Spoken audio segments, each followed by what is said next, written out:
अस्सलाम वालेकुम, आप देख रहे हैं रिपोर्ट कार्ड। मैं हूं अफसा कोमल। भारत में मोदी सरकार की साजिशें बेनकाब होने लगी हैं। सर्जिकल स्ट्राइक के दावे पर जिन भारतीयों ने सबूत का मुतालबा किया, उन पर गद्दारी के इल्जामात लगाए जा रहे हैं। भारतीय वजीर आजम नरेंद्र मोदी ने पटना में एक रैली से खिताब के दौरान बालाकोट पर कार्रवाई के सबूत मांगने के जवाब में अपोजिशन जमातों को सख्त तनकीद का निशाना बनाया। मकबूजा जम्मू और कश्मीर की साबिक वजीर आला महबूबा मुफ्ती ने भारत की जानिब से बालाकोट में पाकिस्तान की हदूद में दखल अंदाजी पर सवालात उठाने वाले अफराद पर गद्दारी के जो इल्जामात आयद किए जा रहे हैं, इस बात को हैरानकुन करार दिया। महबूबा मुफ्ती ने समाजी राब्ते की वेबसाइट ट्विटर पर अपने बयान में कहा है कि बालाकोट में कार्रवाई की सच्चाई पर सवालात उठाने वालों को गद्दार करार देना हैरानकुन है। उधर भारतीय एयर चीफ की प्रेस कॉन्फ्रेंस के दौरान सहाफियों ने बालाकोट हमले में हलाकतों से मुतालिक सवालात की बौछार कर दी, जिस पर वो कोई खातिर खा जवाब नहीं दे सके। फजाइया चीफ BS धानवे ने कहा है कि हम हदफ को निशाना बनाते हैं, हलाकतों की तादाद नहीं गिनते। उन्होंने कहा कि हलाकतों की तादाद बताना हुकूमत का काम है। सर्जिकल स्ट्राइक के मामले में हिंदुस्तान मुनकसिम और मोदी सरकार अपने ही अवाम को मुतमईन करने में नाकाम नजर आ रहे हैं। इस सारी सूरत हाल के ऊपर हम गुफ्तगू करेंगे अपने पैनल से। आज पहला सवाल इस तरह से है, सर्जिकल स्ट्राइक का दावा, मोदी हुकूमत ने सबूत मांगने वालों को गद्दारी का लक़ब दे दिया। बालाकोट में दखल अंदाजी पर सवाल करने पर गद्दारी का इल्जाम हैरानकुन है। महबूबा मुफ्ती, क्या भारत का चेहरा दुनिया के सामने आने पर पाकिस्तान को खुश होना चाहिए, हाँ या नहीं?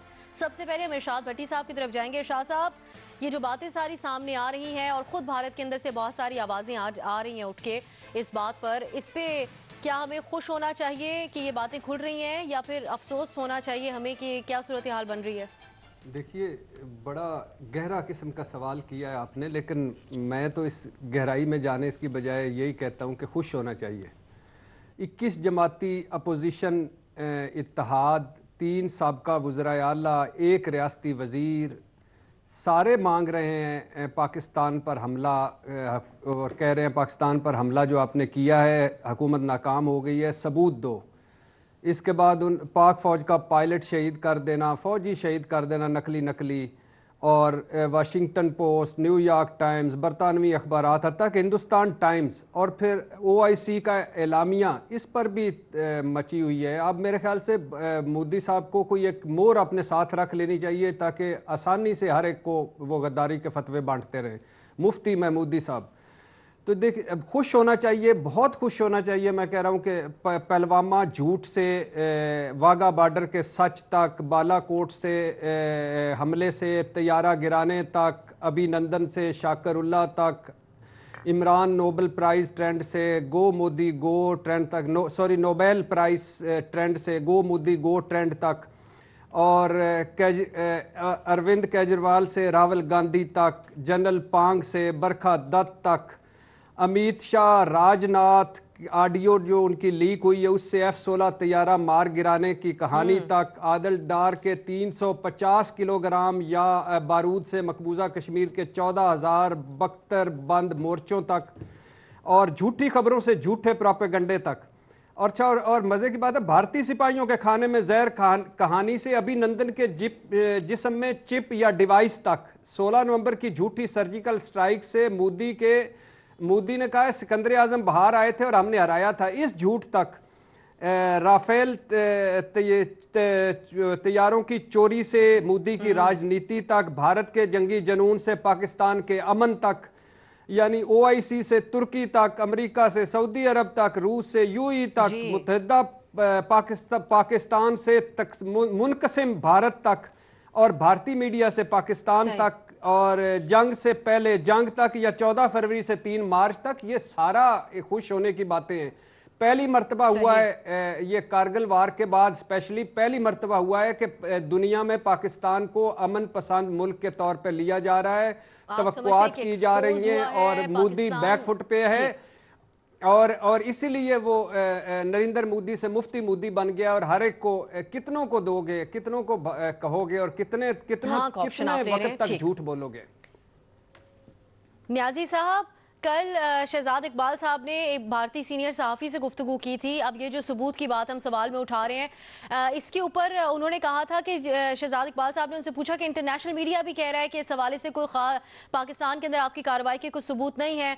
तो उन्होंने ये कहा कि हमारी हुकूमत कह रही है कि हमारे पास सबूत हैं, वक्त आने पर देंगे। तो क्या वक्त के साथ साथ आप समझते हैं कि इलेक्शंस के करीब मजीद आने पर मोदी कुछ और भी इस्तेमाल कर सकते हैं, एडवेंचर से बाज नहीं आएंगे? और सवाल के जवाब में ऑप्शन क्या होगा आपका? देखिए जी, हमारे पास खुश होने के लिए तो अल्लाह के फजल से इसके अलावा भी बहुत कुछ है। ये बिल्कुल बात दुरुस्त है कि उन्होंने जितना क्लेम किया था कि यहाँ पे 350 कैजुअल्टीज या बाद में 40-50 कैजुअल्टीज़, तो वो उनके अपने यहाँ ये बात खुल के सामने आ गई कि बिल्कुल गलत है और वो झूठ का पलंद है। दूसरी बात यह है कि OIC ने उनको दहशतगर्द मुल्क करार दे दिया है। ये कोई छोटा वाक़या नहीं है, ये बहुत बड़ा वाक़या है और इस पर पाकिस्तान में यकीनन खुशी के शादियाने बजे और बजने चाहिए थे। बैन-अवी प्रेस के अंदर गैर मामूली तौर पे हमारी पजीराई हो रही है कि हम जंग नहीं चाहते और इंडिया जंग चाहता है, और हमारे वज़ीर आज़म साहब के किए गए इक़दामात की तारीफ़ और तौसीफ़ में ज़मीन और आसमान एक किया जा रहा है और बहुत ही हमें पाकिस्तान के मौक़िफ़ को पजीराई हासिल है। लेकिन मत भूलें कि ये हिंदुस्तान जो है वो बड़ा अय्यार और मक्कार दुश्मन है। वो कोई आम मुल्क, उसका जो कार्रवाई है वो आम मामूल की नहीं है। मशरिक़ पाकिस्तान अलहदा किया तो 48 से उन्होंने नहीं रखी, तब से उन्होंने जाके उर्दू के नाम पे क़ायद आज़म के दौरे के ऊपर उन्होंने ये सारी बातें उस वक्त बुनियाद रखी। फिर जिन लोगों से राब्ते थे, पता चला कि बाद में कि 13-13, 14-14, 15-15 साल से राब्ते थे। अब भी वो किधर लेके जाना चाहता है, मेरा ख्याल है कि भारत को आप अंडर एस्टिमेट ना करें। मोदी साहब जो सेखपा हो रहे हैं या कह रहे हैं कि जी, जैसा मैंने भी देखा है कि जी ये लोगों को गद्दार कह रहे हैं, तो उसमें एक और चीज़ भी है। मैंने वो जो बिटवीन द लाइन, उनका ख्याल है कि सारे लोगों को समझ है कि इंडिया जो है कि जो पॉलिसी है उसको बहरहाल एक जो उनके जो बयानियाँ कह लें या नैरेटिव कह लें या उनका जो कुछ जिस तरफ जा रहे हैं उसके ऊपर एक टेसिट कॉन्सेंसस है सारी सियासी जमातों का, चाहे ये कांग्रेस हो, चाहे मोदी हो, चाहे एस्टेब्लिशमेंट हो, चाहे कोई और पार्टी। इक्का दुक्का जो फ्रस्ट्रेटेड एलिमेंट होते हैं हमारे यहाँ भी सियासत में होते हैं, नाकाम होते हैं, उनकी कोई गुंजाइश नहीं होती, उनके पास जो है 4 फुट की ज़मीन नहीं होती पाँव रखने के लिए, तो वो लोग जो है ना वो अफोर्ड कर सकते हैं। लेकिन बड़ी पार्टी बड़े गार्डेड स्टेटमेंट दे रही है। वो ये भी चाहती हैं कि मोदी पूरी तरह फ़ायदा ना उठाए, जिस तरीके से पाकिस्तान की अपोजिशन चाहती होगी कि इमरान खान जो है वो सारा क्रेडिट खुद न संभाले, अगर हम ऑन बोर्ड है तो हमें भी साथ दिया जाए। लेकिन मेरा अपना ख्याल है कि जो गद्दारी के इल्ज़ाम पे तो मेरा ऑप्शन जो है कोई भी ना लें, क्योंकि उसमें वजह ये नहीं है कि ये जो बात कर रहा है इससे को हमें को हासिल होगा, क्योंकि वो कहाँ लेके जाने जाता है।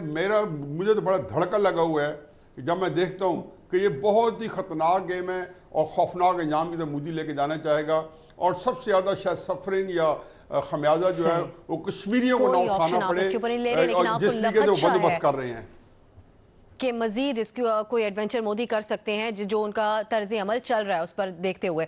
हसन साहब, जब दलील से बात ना हो सके तो फिर गद्दारी के इल्ज़ामात लगते हैं। हमने उस दिन गालिबन आप नहीं थे शो में, तो हमने क्लिप भी चलाया था भारतीय चैनल का, जब एंकर कहती हैं जब उनसे इख्तलाफ राय किया जाता है तो मेहमान को कहती हैं कि आप चले जाएं हमारे स्टूडियो से बाहर, आपको तो जियो पे बैठे होना चाहिए था। तो हमें इस सूरत हाल को भारत में देख कर दुख होना चाहिए या इस बात पर खुश होना चाहिए कि एक्सपोज हो रहे हैं? हमारे पड़ोसी तो हैं, मुसलमान भी अक्सरियत में रहते हैं, सूरत हाल मजीद बिगड़ तो नहीं सकती? देखिए, ये एक ऐसा इल्ज़ाम है जिस पे तबसरा करते हुए भी बंदे को घिन आती है, कराहत महसूस होती है। जहाँ तक ताल्लुक़ है आपके सवाल का कि खुशी होनी चाहिए कि दुख होना चाहिए, ये खुशी दुख ये कॉमेडी मूवी है, ये ट्रेजेडी, मुझे नहीं पता, लेकिन इससे सबक सीखना चाहिए, इससे इबरत हासिल करनी चाहिए। संजीदा मामला है ये, कोई ढोल पीटने वाला या मातम वाला मामला नहीं है। सबक सीखें कि देखते ही देखते पाकिस्तान का इमेज किस तरह इम्प्रूव किया है और वो किस बुरी तरह जलील हुए हैं। ये एक इबरत का मकाम है, एक नेशन के तौर पे इसको एक और तरीके से लेना चाहिए। खुशी खुशी का मुझे नहीं पता। ठीक है, इस पे आप कोई ऑप्शन नहीं ले रहे, लेकिन हसन निसार साहब समझते हैं कि इबरत का निशान कमाल के डाल दिए। حسن نثار صاحب کہہ رہے ہیں کہ عبرت کا نشان عبرت اس سے حاصل کرنی چاہیے جو صورتحال بھارت میں بن رہی ہے اس سے. مظہر عباس صاحب کی طرف جائیں گے. مظہر صاحب جو صورتحال بن رہی ہے آپ کے خیال میں سبق سیکھنا چاہیے. کیا پاکستان سبق سیکھنا چاہیے آپ کے خیال میں؟ تو مظہر صاحب آپ کے خیال میں پاکستان کے لیے کوئی فائدہ مند ہو سکتی ہے یہ بات جو بھارت کے اندر صورتحال بن رہی ہے، یا افسوس کا ہی اظہار کرنا چاہیے اس پہ؟ دیکھیے میں بھی جو حسن صاحب کہہ رہے ہیں بالکل درست ہے، اور میرا آپشن بھی یہی ہے کہ سبق سیکھنا چاہیے. دیکھیے کوئی بھی تنازع ہوتا ہے اس میں خوشی اور غم ایک طرف، اس سے سبق ضرور سیکھنا چاہیے، اور اس سبق سیکھنے کا جو فائدہ یہ ہوتا ہے کہ آپ آئندہ کوئی ایسی چیز کرتے ہوئے یا اس طرح کا جواب دیتے ہوئے آپ زیادہ محتاط ہوتے ہیں، بہت سی چیزیں سیکھتے ہیں. اور خود ہمارے D G I S P R نے بھی اپنی ایک پریس کانفرنس میں کہا تھا کہ جیسے ماضی میں ہم سے بڑی غلطیاں ہوئی ہیں اور ان غلطیوں سے ہم نے سیکھا ہے اور اسی لیے ہم آگے بڑھے ہیں. دیکھیے اس وقت جتنا بھی جو بھی کرائسس ہوا، بالکل پاکستان کو مطمئن کم سے کم اس صورتحال میں رہنا چاہیے کہ ایک تو پہلی چیز یہ کہ اس وقت جو بھارت کے اندر کرائسس کھڑا ہوا ہے، اندر سوالات اٹھائے جا رہے ہیں، وہ بالکل ایسا لگ رہا ہے کہ جیسے وزیر اعظم نریندر مودی خود ساختہ زخم جو ہے انہوں نے لگا لیا ہے. اب ایک طرف ان کو سیاست میں سوالات کے جواب دینے پڑ رہے ہیں، جلسوں میں پریس کانفرنسز میں اب سوالات کے جواب دینے پڑ رہے ہیں. جس جوش اور ولولہ وہ پہلے دن دکھا رہے تھے اس سے وہ دفاعی صورتحال میں سامنے آ گئے ہیں. اور ان کے وہ ادارے بھی، جس طرح ابھی آپ نے ایئر چیف کی پریس کانفرنس کا بتایا، میڈیا کا بتایا، کہ میڈیا کے اندر بھی اب یہ آوازیں اٹھنی شروع ہو گئی ہیں کہ وہ سوالات جس کے جوابات ان کو اب تک نہیں ملے ہیں وہ سوالات اب وہ کر رہے ہیں. لیکن ساتھ میں ہی بھارتی میڈیا کو یہ سوال خود بھارتی میڈیا سے بھی کرنا چاہیے کہ اگر یہ دعویٰ کیا جا رہا تھا کہ جی 300 لوگ مار دیے گئے ہیں، 350 لوگ مار دیے گئے ہیں، تو آپ نے اس دعوے کی نہ کہیں تصدیق کی، نہ اس کو ویریفائی کیا، اس کی بنیاد پر آپ نے ایک حملہ کر دیا، میڈیا وار ڈکلیئر کر دی پاکستان کے اوپر. تو خود میڈیا کو بھی میڈیا سے ہی سوال کرنا چاہیے.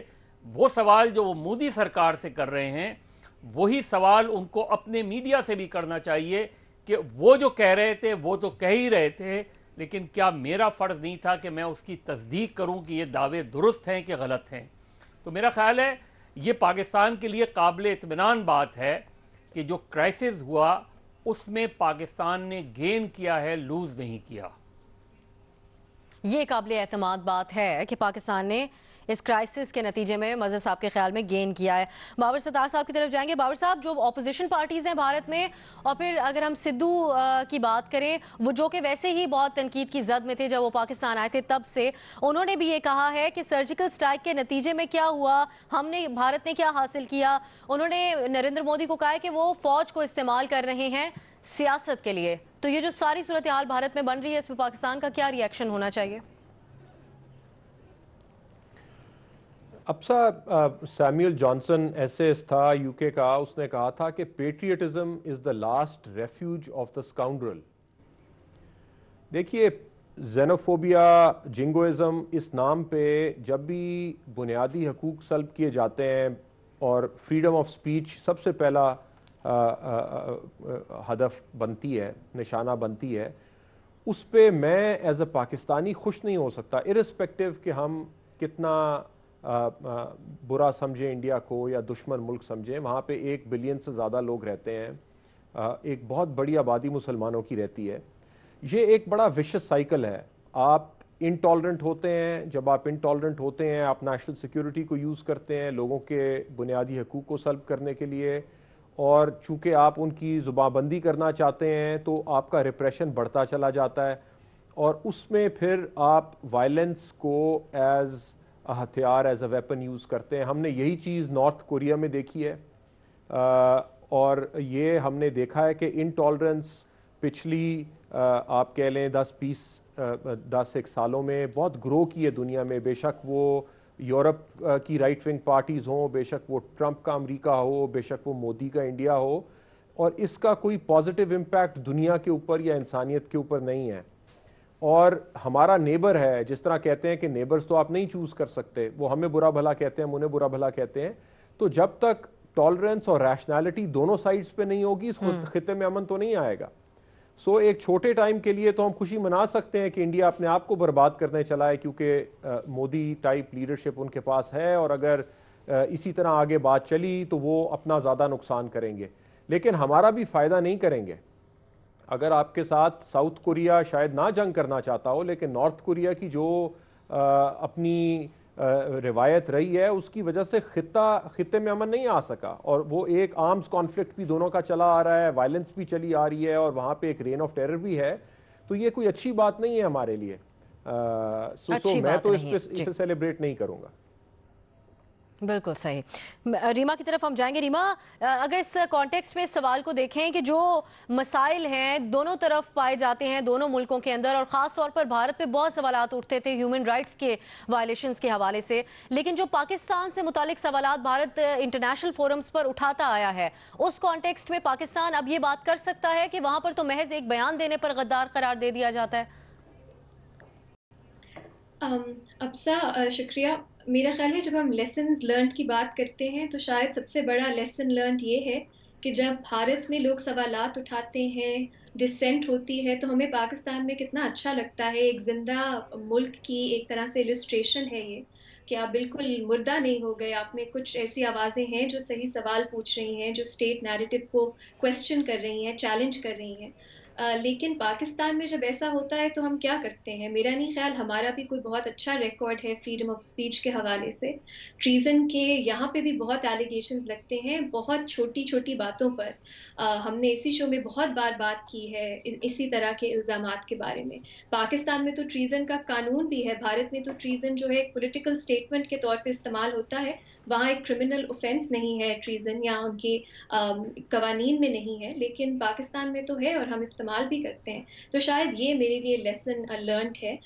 हमें किसी और की कमज़ोरी पे खुश नहीं होना चाहिए, अपनी स्ट्रेंथ्स पे खुश होना चाहिए। और अगर हमें खुश होना है तो अपने शायद जिस तरह पाकिस्तान ने रिस्पॉन्ड किया है उस पे हम खुश हो सकते हैं, लेकिन भारत में जो बढ़ता एक्सट्रीमिज़म है, इंटॉलरेंस है, स्टेट ऑपरेशन है, उस पे तो हमें तशवीश ही करनी चाहिए, खुश तो बिल्कुल नहीं होना चाहिए। बहुत आसान होता है एक ऐसा मुल्क जिसको हम दुश्मन कहते हैं उसके लोगों को डीह्यूमनाइज करना, लेकिन जहाँ पे एक्सट्रीमिज़म है, स्टेट ऑपरेशन है, उसके विक्टिम्स भी तो हैं और वो इंसान हैं। तो मेरा ख्याल है इस पे तो बिल्कुल खुशी नहीं मनाई जा सकती। दूसरी बात है, जैसे बाबर साहब ने भी कहा, एक रीजनल इम्पैक्ट होता है। अगर एक बड़ा मुल्क है उसमें एक्सट्रीमिज़म बढ़ रहा है, इंटॉलरेंस बढ़ रही है, तो उसके इफ़ेक्ट्स जो हैं वो आपको खित्ते में भी नज़र आएंगे। और आखिरी बात, हम लोग अक्सर मैंने देखा है लोग कहते हैं कि भारत का असली चेहरा सामने आ रहा है, अब इंटरनेशनली उसकी कंडेमनेशन होगी, लेकिन अमन इस तरह नहीं आता। अमन जो है वो डोमेस्टिकली आपकी सोसाइटी से आता है, आपकी डोमेस्टिक पॉलिटिक्स से आता है। तो अगर हमें हमारा ऑब्जेक्टिव पीस है, अगर हमारा ऑब्जेक्टिव स्टेबिलिटी है, तो वो इस तरह की चीजों से तो नहीं आएगा। तो मेरा ख्याल है बिल्कुल किसी सूरत खुशी नहीं होना चाहिए, का मकाम नहीं है आपके ख्याल में, बल्कि हमें कंसर्न होना चाहिए बहुत, बल्कि इस पर कंसर्न होना चाहिए। और यही बात आप भी कह रही है कि सीखने का मौका है हमारे लिए भी और शायद दूसरे मुल्कों के लिए भी। इसी बात पर जोर दिया हसन साहब ने भी और दीगर हमारे तजियाकारों ने भी। एक और अहम मामला है, उस पर हम करेंगे एक मुख्तसर ब्रेक के बाद। हमारे साथ रहिए।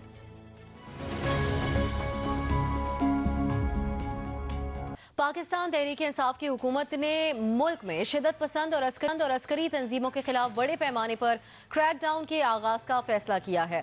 वफाकी वजीर इत्तलात फवाद चौधरी का कहना है कि हुकूमत ने सियासी इत्तेफाक राय से नेशनल एक्शन प्लान के तहत तमाम अस्करी तंजीमों के खिलाफ सख्त कार्रवाई करने का फैसला किया है, जबकि इस बात को मुस्तरद किया गया है कि यह फैसला भारत में होने वाले पुलवामा हमले के बाद किसी दबाव की बिना पर किया।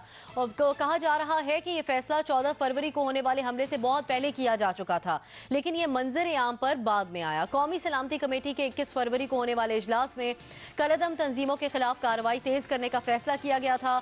उसके साथ जमात दावा और फलाह इंसानियत फाउंडेशन पर दोबारा पाबंदी लगाने का भी हुक्म दिया गया था। इस मौके पर वजीर आज़म इमरान खान ने मुआशरे से इंतहा पसंदी और अस्करियत पसंदी के खात्मे पर जोर देते हुए कहा कि रियासत को शिदत पसंदों के हाथों यरगमाल नहीं होने देंगे। इसी मामले पर गुफ्तगू करेंगे अपने पैनल से। सवाल इस तरह से है, हुकूमत का अस्करी तंजीमों के खिलाफ हतमी कार्रवाई का फैसला, नेशनल एक्शन प्लान के तहत तमाम अस्करी तंजीमों के खिलाफ कार्रवाई करने का फैसला किया है।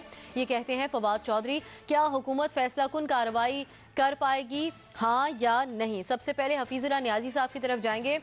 न्याजी साहब, पहले भी नेशनल एक्शन प्लान पर अमल दरामद नहीं हो पाया है, तो अब आपको क्या लगता है हुकूमत संजीदा है जो मौजूदा हुकूमत है? मुझे ये तो नहीं पता कि संजीदा है या नहीं है। देखें अब साहब, मौजूदा हुकूमत जो है उसकी बड़ी लिमिटेशंस हैं।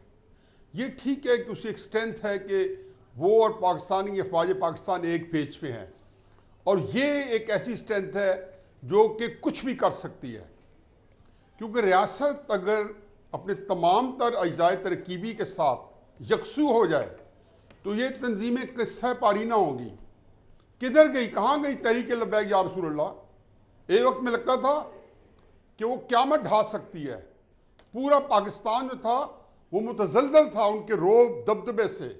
आज चिराग लेकर निकलो ढूंढो तो उनके इसे चाहने वाले भी शायद गिनती के ना मिले। ये जितने हमारे मुल्क में ये 80s में ज़्यादा हमने देखा है कि ये फरवर आया अखवान जहाद और उसके अम्माबाद की सूरत हाल का, और फिर फ़िरका वारियत 85-86 से शुरू हुई।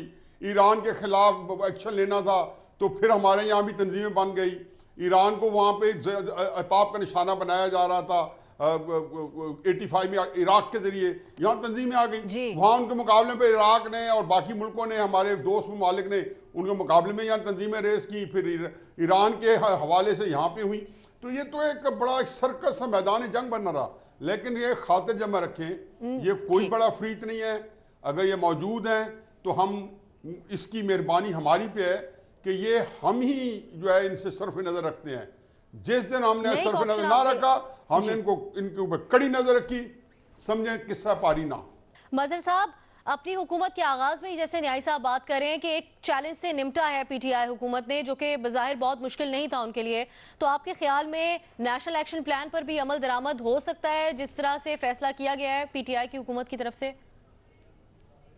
जी बिल्कुल हो सकता है, अगर रियासत पाकिस्तान चाहे और अपने आप के अंदर क्लैरिटी लेकर आए कि इस तरह की जो प्रॉक्सी वॉर्स हैं उससे पाकिस्तान को पिछले 30-35 सालों में बहुत नुकसान हुआ है। ये 80 की डॉक्ट्राइन जो थी, ये उस वक्त जनरल हमीद गुल की डॉक्ट्राइन थी कि जिसमें जो लोग वॉरियर्स अफ़गानिस्तान से वापस आए थे उनको उनके मुल्कों में भेजा नहीं गया। यहाँ जो लोग रह गए, अफ़गान्स के बारे में उनका डॉक्ट्राइन ये था कि जिस तरह ईरान ने उनको कन्फाइंड कैंप्स तक किया, उनको कन्फाइंड कैंप्स तक नहीं किया जाए। और इसी की वजह से गैर रियासती अनासर मजबूत हुए, गैर रियासती तंजीमें बनी, और फिर हमने 30-35 साल में देखा कि उसका सबसे ज़्यादा नुकसान ख़ुद पाकिस्तान के अंदर हुआ। फ़िरका वारियत देख लें आप, लिसानी फसादात देख लें आप, ये जो प्रॉक्सीज़ थे इन्होंने पाकिस्तान से बाहर जाके भी कार्रवाइयाँ की। तो अगर ओवरऑल नटशेल में देखें तो पाकिस्तान को सबसे ज़्यादा नुकसान हुआ इस पॉलिसी का, जो 80 की दिहाई में शुरू हुई। 2008 में जाके हमारे अंदर वो क्लैरिटी आई कि हम इस ग्रुप्स को, इस सियासत, इस जो पॉलिसी है इसको बदलना पड़ेगा। इसी वजह से फिर आपने जो है वो दहशत गर्दों के ख़िलाफ़ कार्रवाइयाँ की, शुमाली वज़ीरिस्तान, जनूबी वज़ीरिस्तान, सवात, कराची, इसको क्लियर किया। तो अपने अंदर वो क्लैरिटी अगर रियासत लाने में तैयार हो गई है, वो पॉलिसी, वो कन्विंस्ड हैं कि अब इस नेशनल एक्शन प्लान के तहत इस पे अमल दरामद किया जाए, तो बिल्कुल हो सकता है। लेकिन अगर अभी भी इफ़ और बट्स आपने लगाए तो मेरा ख्याल है आगे चल के हमें ज़्यादा नुकसान होगा इसका। हाँ का ऑप्शन आप ले रहे हैं। हसन निसार साहब, देखिए जी, बिल्कुल मुमकिन है रियासत फैसला कर ले तो इनका नामो निशान दिखाई ना दे, और इसका मुजाहरा आप देख भी चुके हैं और स्लो मोशन में अभी तक चल भी रहा है। देखें, एक बुनियादी बात है कि एक म्यान में एक ही तलवार जो है वो मुमकिन होती है।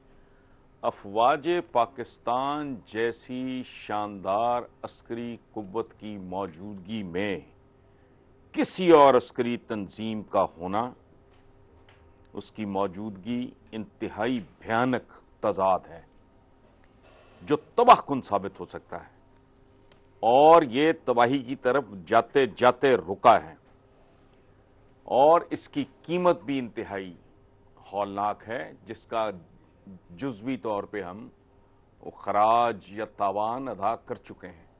سو اسٹیٹ اگر چاہے تو ان کی کیا اوقات ہیں, یہ تو مطلب پالتو قسم کا کھاتا ہے, اس سے زیادہ ان کی کیا حیثیت ہو سکتی ہے, اور یہ کسی قرض سے کم نہیں کسی قوم کے لیے. خاتمہ تو ان کا کوئی اہمیت ہی نہیں رکھتا, provided the state is serious about it. State سے طاقتور کس نے ہونا ہے؟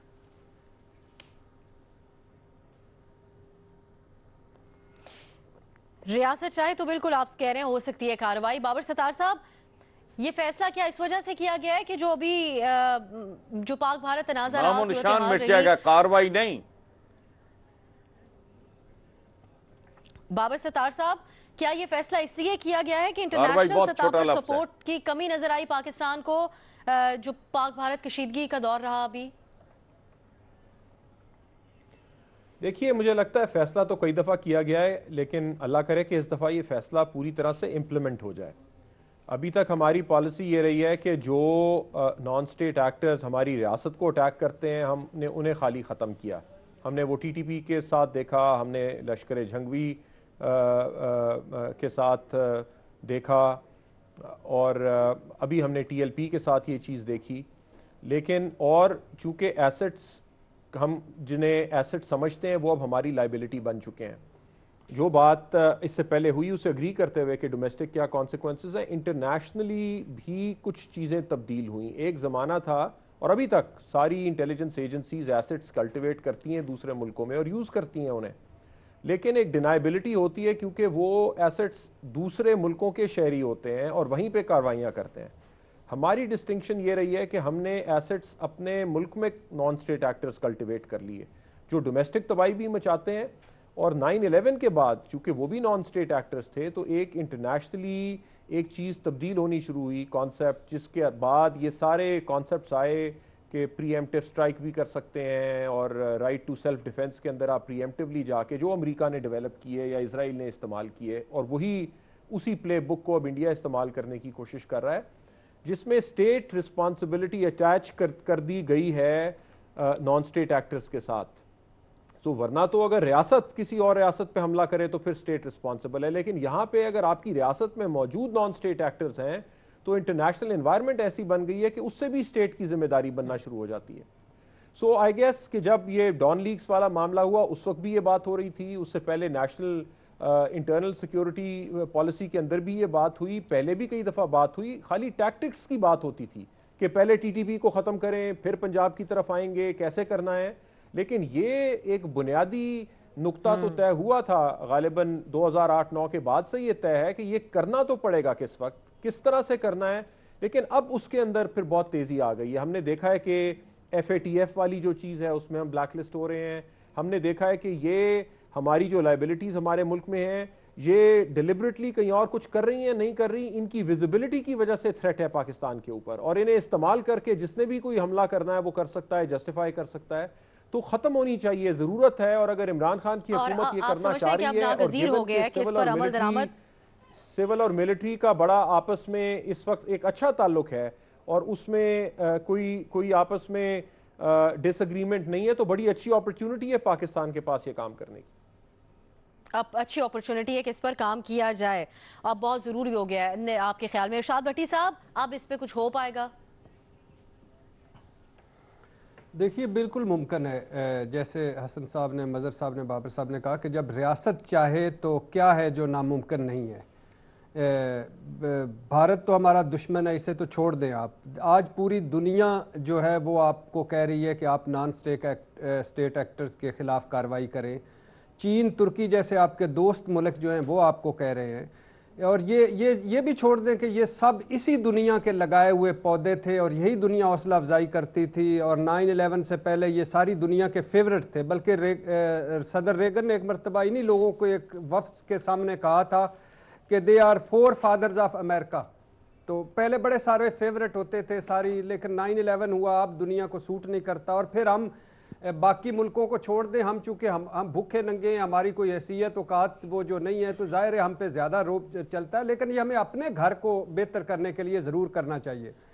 اور یہ آئیڈیل وقت ہے. اس سے پہلے نیشنل ایکشن پلان میں ہوا اور پھر دسمبر 2018 میں یہ حتمی فیصلہ ہو گیا تھا. صرف وزارت خزانہ نے فنڈز جاری کرنے تھے جو نہ ہو سکے اور اب انہوں نے جاری کر رہی ہے وزارت خزانہ. تو یہ آئیڈیل وقت ہے. پوری دنیا میں پاکستان کا امیج اس وقت بہت بہتر ہے. سول ملٹری ریلیشن اچھے ہیں اور پلوامہ سے لے کر اب تک دنیا ہماری تعریف کر رہی ہے. تو اس میں ہمیں یہ کر لینا چاہیے اور اپنے لیے, اپنے ملک کے لیے, اپنی اگلی نسلوں کے لیے اور اپنا گھر درست کرنا چاہیے.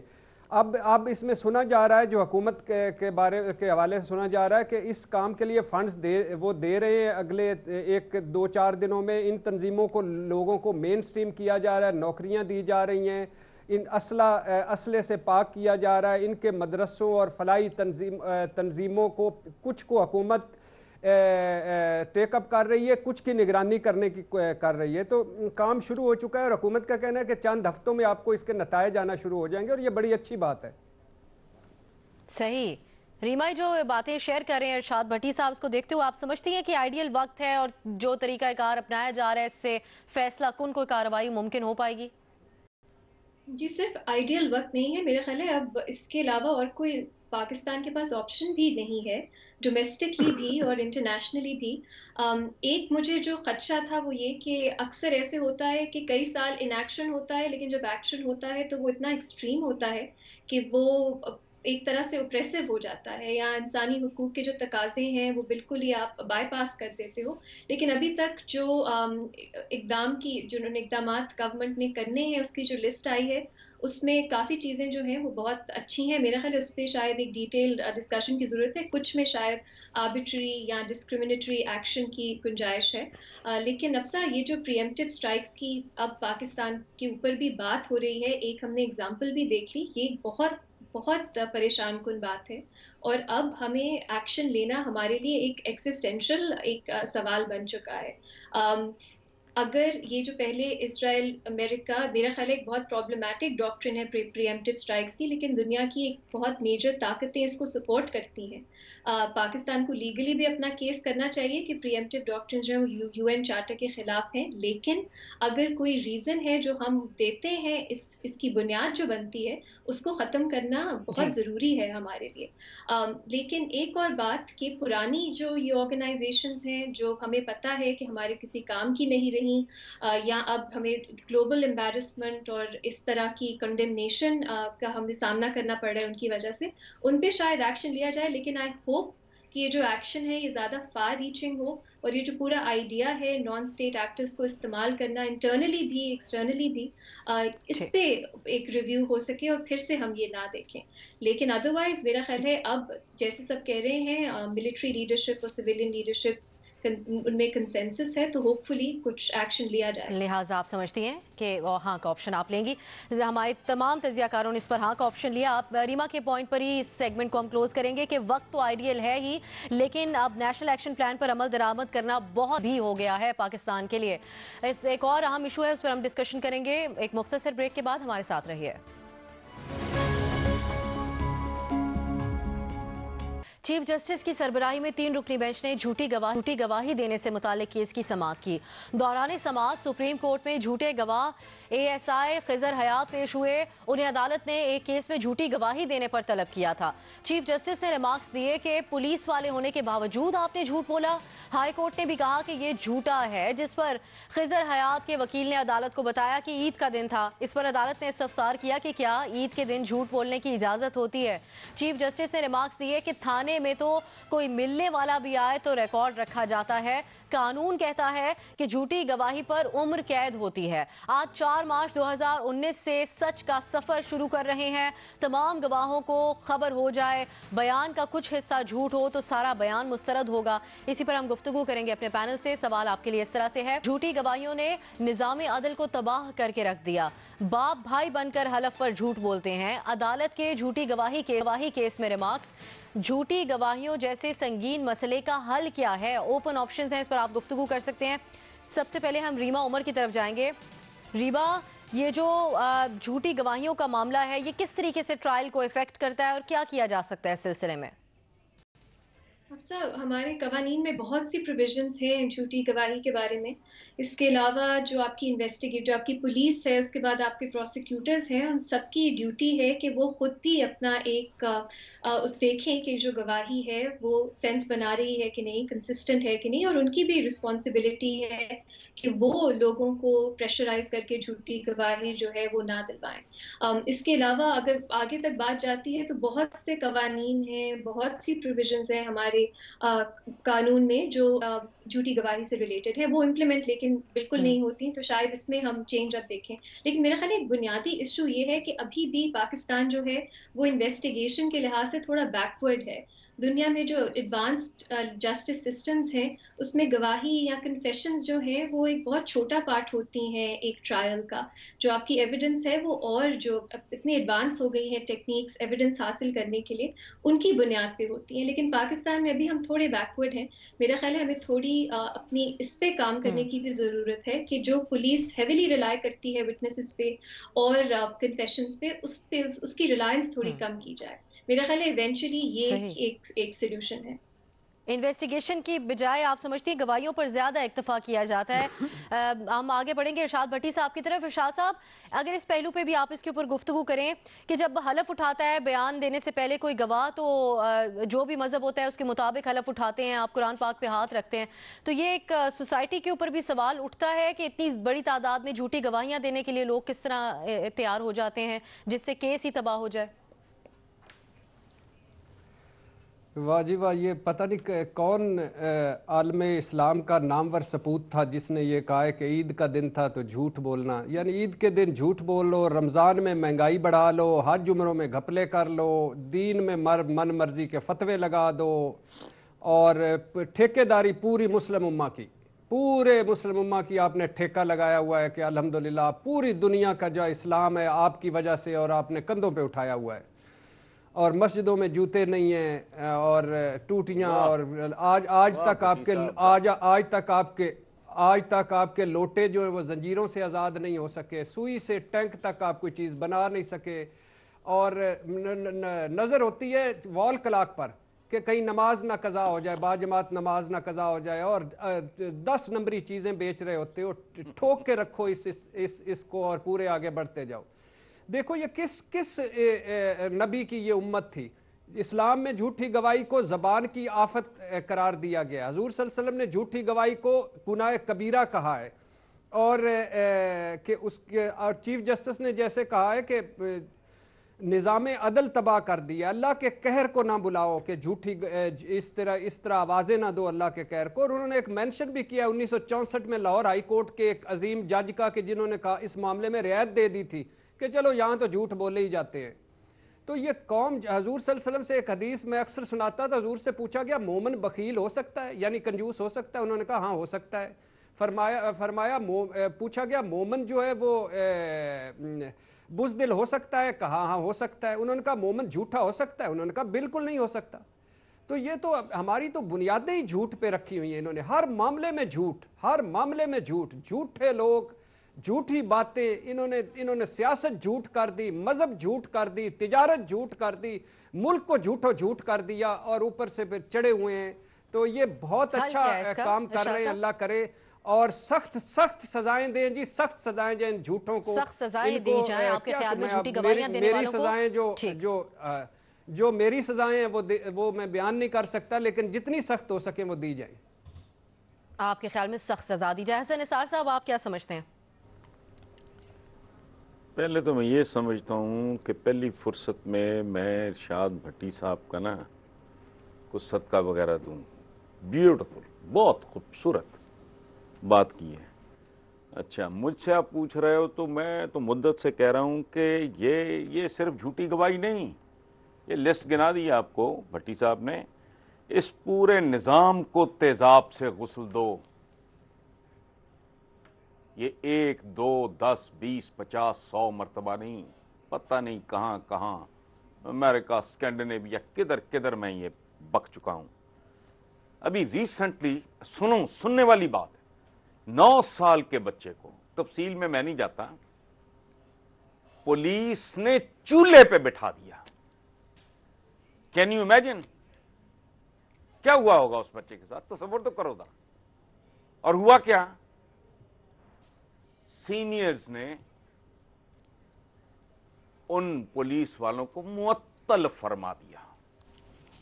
जिस बच्चे को 9 साल के बच्चे को जलते चूल्हे पे बिठाया गया, वो हॉस्पिटल में है, तसव्वुर करो जरा। और हुआ क्या, मुअत्तल कर दिया गया, चूंकि कानून में इसके अलावा है ही कुछ नहीं। और लानत भेजो, ये शैम डेमोक्रेसी से सऊदी अरेबियन और ये चाइनीज का कोई ब्लेंड बनाओ। ये सिर्फ झूठी गवाही नहीं है। प्रॉब्लम ये है कि हम लोगों का जिधर नजर पड़ती है उधर एक्सेलरेटर पे पांव दबा देते हैं। वो सारे सिस्टम को लपेटो, इसको, ये गला सड़ा गंदगी गलाजत का ढेर है। मैं हिल के रह गया हूं जब से मैंने ये सुना है। 9 साल का बच्चा जलते चूल्हे के ऊपर, उनको थोड़ी सी रिश्वत की तवक्को थी। तो ये क्या झूठी गवाही, क्या नहीं है, क्या देते हो दूध में, ये वाइटनर्स है सारे। पंजाब फूड अथॉरिटी की कभी कभी उनकी खबरें संजीदगी से पढ़ो, खौफ आता है कि जहन्नुम में रह रहे हैं हम। बच्चों को, बच्चियां प्रीमैच्योर बालग हो जाती हैं।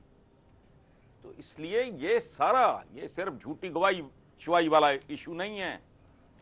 लिविंग बियॉन्ड मीन्स मजाक बनाया हुआ है। ठीक, प्रोडक्शन ऑर्डर्स जा रहे हैं, Overall प्रोटोकॉल हो रहे ठीक, हैं। वो बच्चा 9 साल का चूल्हे पे आपने बिठाया हुआ है। चलें, काफी हो जी, ठीक। मजहर अब्बास साहब, चीफ जस्टिस साहब जो हैं, उन्होंने ओहदे का मनसब संभालने के बाद ही पहले इसी बात के ऊपर इज़हार ख्याल किया था। तो आपके ख्याल में क्या हल इसका मुमकिन है और क्या है इसका हल? देखिए, जिस माशरे में सच्चे लोग ना हो, वहाँ सच्ची गवाही कहाँ से मिलेगी आपको। दूसरी बात ये कि सबसे पहले इस चीज़ की तहकीकात करने की ज़रूरत है और इस पे गौर करने की ज़रूरत है कि सच्ची गवाही क्यों नहीं मिल रही है आपको, क्यों नहीं मिलती सच्ची गवाही।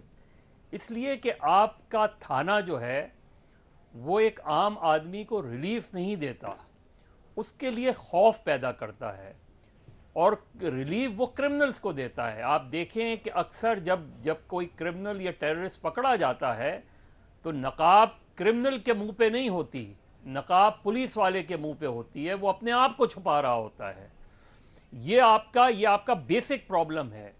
आपके यहाँ गवाह नहीं मिलते, आपके यहाँ टेररिस्ट के खिलाफ गवाही कोई नहीं देने को आता। जिसने अपने सामने कत्ल होते हुए देखा है वो भी गवाही देने को तैयार नहीं होता, इसलिए कि उसे पुलिस से खौफ है, उसे दहशतगर्दों से खौफ नहीं है। उसे ये खौफ है कि कहीं पुलिस दहशतगर्द के साथ ना मिल जाए। ये बुनियादी चीज़ है। मैं आपको एक आई विटनेस अकाउंट देता हूं कि एक बच्चा था जिसे अगवा किया गया था किडनैपिंग फॉर रैंसम में। उसके पेरेंट्स तैयार नहीं थे गवाही देने को। उनको पूरा यकीन दिलाया गया कि इस मुल्जिम को सजाए मौत हो जाएगी, और ऐसा ही हुआ। इंसदाद दहशतगर्दी की अदालत में उस बच्चे ने उस किडनैपर को आइडेंटिफाई कर लिया और उसे सजाए मौत हो गई। जब वो मामला अपील में गया हाई कोर्ट में तो उस मुल्जिम को बरी कर दिया गया। उसके बाद वो खानदान मुल्क छोड़ के चला गया और उसने तौबा कर ली कि ये मेरी गलती थी कि मैंने अपने बच्चे को एक्सपोज किया। ये बुनियादी मसला है कि आपके यहाँ एक खौफ का आलम है पुलिस के ऊपर। जब तक वो खौफ नहीं खत्म होगा आपको सच्ची गवाही कभी भी नहीं मिलेगी। जब तक खौफ खत्म नहीं होगा सच्ची गवाहियां देने वाले सामने नहीं आएंगे। बाबर साहब, आपके ख्याल में इस मसले का हल क्या है? देखिए, हल तो बड़ा कॉम्प्लेक्स ही होगा। सज़ाएं, सख्त सज़ाएं भी हैं। पीपीसी के नीचे 3 साल से लेके 14 साल तक की सज़ाएं अगर आप पर्जरी करें, लेकिन वो अलहदा बात है कि कभी कोई ट्राई नहीं हुआ और कन्विक्शन नहीं हुई। क्यों नहीं हुई? इसलिए नहीं, वो भी प्रॉब्लम है जो रीमा ने बात की कि तहकीक नहीं होती। सो आपको ज़रूरत पड़ती है एडमिशन की। टॉर्चर करते हैं आप लोगों को, एडमिशन चाहते हैं तो। लेकिन मेरा ख्याल है बुनियादी वजह यह है कि हम झूठ बोलने की तरबियत करते हैं अपने माशरे में, और हमारा जो जस्टिस सिस्टम है वो भी फिर उसी की रिफ्लेक्शन है। बहुत सारे एरियाज हैं हमारे लॉ के जो बिल्कुल झूठ के ऊपर, ये शुफा के मुकदमे जो हैं ये बिल्कुल झूठ पे बेस्ड होते हैं।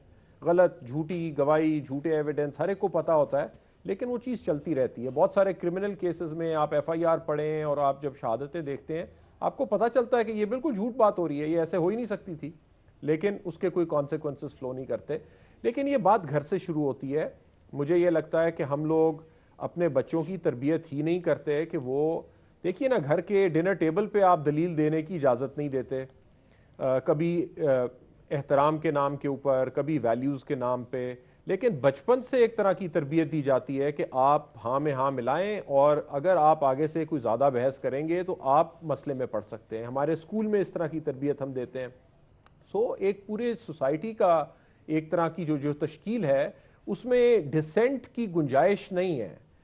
ڈسینٹ وہ بندہ بھی کر سکتا ہے جسے بات اپنے سامنے ہوتی ہوئی غلط نظر آ رہی ہو, لیکن ہم پھر اسی لیے دیکھتے ہیں کہ گرون اپ مین ہمارے معاشرے میں, and women for that matter too, ان کی انیبلٹی ہے کہ اپنے دماغ میں جو بات آتی ہے وہ کہہ سکیں, اور اگر کوئی کہہ دے تو پھر اسے اس کی سزا دی جاتی ہے, جو ایک رواج چل رہا ہے اگر آپ اس کے لحاظ سے نہ چلیں تو میرا خیال ہے ایک بڑا کمپلیکس سا یہ ایشو ہے. حسن صاحب نے بھی بات کی, بالکل ٹھیک بات تھی, بھٹی صاحب نے بھی بات کی, مظہر صاحب نے بھی بات کی, ریما نے بات کی, بہت سارے اس کے ایسپیکٹس ہیں, لیکن الٹیمیٹلی کوئی پریمیم سچ کے اوپر نہیں ہے, اور جھوٹ آپ کو بینیفٹ دیتا ہے. سو یہ جب کاسٹ بینیفٹ کا آپ کا کیلکولس یہ رہے گا, اس وقت تک ظاہر ہے جسٹس سسٹم بھی اسی طرح ہی دکھائی دے گا. ٹھیک, نیائی صاحب تو پھر بابر صاحب کہہ رہے عمومی معاشرتی رویوں سے ہی لنکڈ ہے یہ معاملہ. دیکھیں جی, اس میں تو دو رائے ہے ہی نہیں کہ ہمارا سول اور جو کرمنل جسٹس سسٹم ہے وہ فلاڈ ہے. ہمارے یہاں پروسیجر لکوناز بہت زیادہ ہے. میرا بیٹا جو ہے وہ لاء پڑھ کے اور بار کر کے جب واپس آیا 3-4 سال پہلے, تو اس نے کہا کہ میں نے سول اور کرمنل لاء میں پریکٹس کرنی ہے. تو میں نے اس سے ایک بات کہی کہ پھر ایک ذہن میں رکھنا کہ تمہیں جھوٹ بولنا پڑے گا. دیکھیں, اگر جو ہمارے ہاں اسلامی قوانین ہیں اس میں کیا ہے کہ 4 جو گواہ آتے ہیں یا 2 گواہ آتے ہیں, اس کی بھی کریکٹرسٹک بتائی ہوئی ہے.